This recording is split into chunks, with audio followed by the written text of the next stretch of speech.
धैर्य, पेशन्स, शांत शक्ती.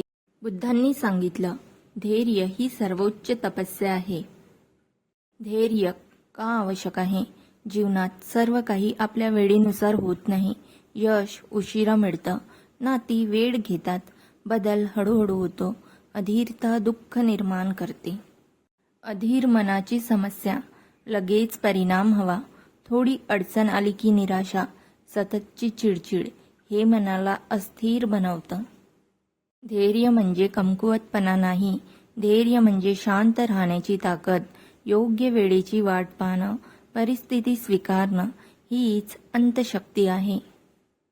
धैर्य आणि समत्व. धैर्य असलं की मन स्थिर राहतं, निर्णय स्पष्ट होतात, भावना संतुलित राहतात. निष्कर्ष. धैर्य म्हणजे वेळेला समजून घेणं. जे थांबू शकतात तेच खऱ्या अर्थाने पुढे जातात.